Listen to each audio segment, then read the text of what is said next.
যেখানে রাজনৈতিক নেতাদের কাছে কোটি কোটি টাকা সত্ত্বেও তারা কথা দিয়ে কথা রাখতে পারেনি, তারা শুধু ভোটের সময় কথা দেয়, ভোটের পরে পালিয়ে যায়। কিন্তু একটি স্বেচ্ছাসেবী সংগঠনের সুপ্রিমো তিনি কথা দিয়ে কথা রেখেছেন। অল ইন্ডিয়া মাইনরিটি অ্যাসোসিয়েশনের সুপ্রিমো সৈয়দ রুহুল আমিন ভাইজান আসন্ন ত্রিস্তর পঞ্চায়েত নির্বাচনের সময় তিনি কথা দিয়েছিলেন যে আইমার সমর্থিত প্রার্থী থেকে যদি এই কাঞ্চনপুরের মানুষ দুহাত আশীর্বাদ দিয়ে ভোটে জয়যুক্ত করেন, তাহলে ভোটের পরে আইমা সংগঠনের পক্ষ থেকে কাঞ্চনপুরের একমাত্র জল নিকাশি সংস্কার করে ইটের গার্ডওয়াল তৈরি করে দেবে। তাই এই এলাকার মানুষ আইমার সমর্থিত প্রার্থীকে পঞ্চায়েত ভোটে জয়যুক্ত করেছেন। আইমার জয়ী প্রার্থীদের এলাকায় ভাইজান সংগঠনের পক্ষ থেকে 1.5 কিলোমিটার খাল ডোজার দিয়ে খুলে গার্ডওয়াল তৈরি করে দিচ্ছেন।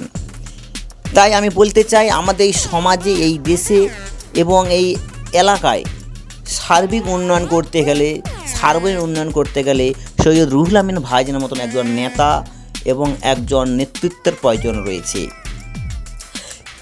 পঞ্চায়েত ভোটে, লোকসভা ভোটে, বিধানসভার ভোটে এলাকায় মানুষজন আসে, মানুষকে প্রতিশ্রুতি দিয়ে যায়, স্বপ্ন দেখায়, কিন্তু ভোটের পরে তারা আর তাই সেই স্বপ্ন পূরণ করেনি।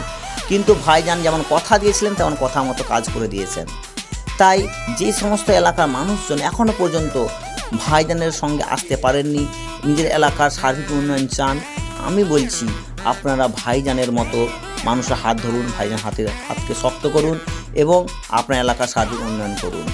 আইমা জিন্দাবাদ, ভাইজান জিন্দাবাদ, হুজুর কেবলা জিন্দাবাদ।